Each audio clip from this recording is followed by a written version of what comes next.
Salut les copains. Alors aujourd'hui, petite vidéo rapide pour faire quelques précisions sur les reps en dead. Donc déjà, si vous ne savez pas ce que c'est que des reps en dead, je vous conseille d'aller voir ma vidéo sur le sujet que je foutrai par ici. Donc pour ceux qui savent déjà ce que sont les reps en dead et qui ont vu ma vidéo sur le sujet, dans cette vidéo, je disais grosso modo que les reps en dead étaient plus difficiles que les reps posées, qui elles-mêmes étaient plus difficiles que les reps touch and go. Donc ça veut dire quoi? Ça veut dire que si par exemple vous avez une rep au dips anneau en dead, on va dire à 50 kg, donc comme ceci. Normalement vous serez peut-être capable de mettre, on va dire, 55 kg en posé, donc comme ceci. Et du coup, si vous êtes capable de mettre 50 kg en dead, 55 kg en posé, vous serez peut-être capable de mettre par exemple 60 kg sur vos dips touch and go, donc comme ceci.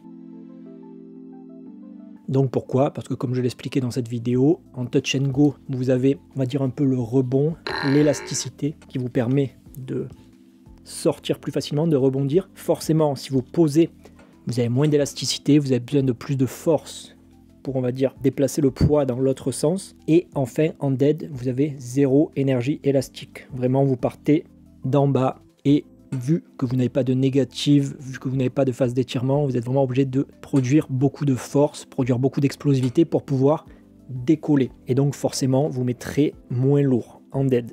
Mais du coup, quand j'ai fait cette vidéo, il y a quelqu'un dans les commentaires, je crois que c'était le Ray Kva, qui a dit que lui, sur ses tractions en volume, il trouvait ça plus facile en dead. Et il a tout à fait raison. Donc là, certains vont se dire ouais, je comprends pas, tu nous dis que c'est plus dur en dead, mais que c'est plus facile en volume, c'est pas logique. Eh bien, si. En fait, c'est très logique, c'est juste qu'il y a une petite subtilité. Généralement, vous serez capable de faire plus de répétitions ou mettre plus de poids sur vos RM élevés, donc sur du 10 reps, 15 reps, 20 reps, 30 reps, en dead qu'en touch and go, malgré le fait que les répétitions dead demandent plus de force, plus d'explosivité pour décoller. Pourquoi? Tout simplement parce que quand vous faites plusieurs répétitions en dead, entre chaque rep, vous allez reposer les pieds ou reposer la barre et la lâcher. Et du coup, quand vous allez la lâcher, tout simplement, vous n'aurez plus de tension.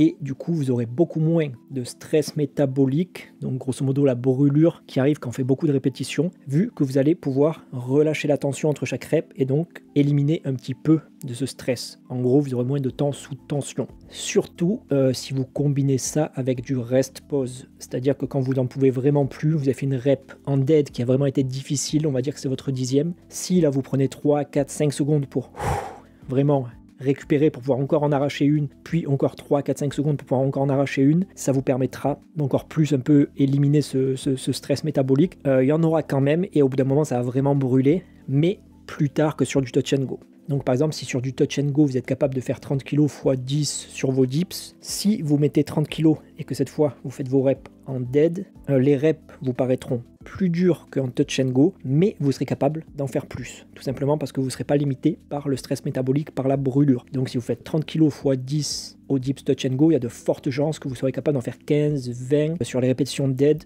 surtout avec du rest pause. Et du coup, les répétitions dead, ça peut être un outil très intéressant pour accumuler beaucoup de volume avec des poids plus lourds. Donc voilà, c'était une petite subtilité sur les répétitions dead. Donc les répétitions dead sont plus dures, ça demande plus de force, plus de puissance pour décoller, pour faire la concentrique. Mais par contre, en volume, en endurance, vu qu'il y a un petit repos entre chaque répétition, ça permet de faire beaucoup plus de volume, beaucoup plus de reps à poids égal. Donc voilà, j'espère que c'était clair pour ce sujet. Comme d'habitude, si ça ne l'était pas, si vous avez des questions, n'hésitez pas à m'envoyer un message sur mon Instagram ou à laisser un commentaire sous la vidéo. Et je vous dis à plus.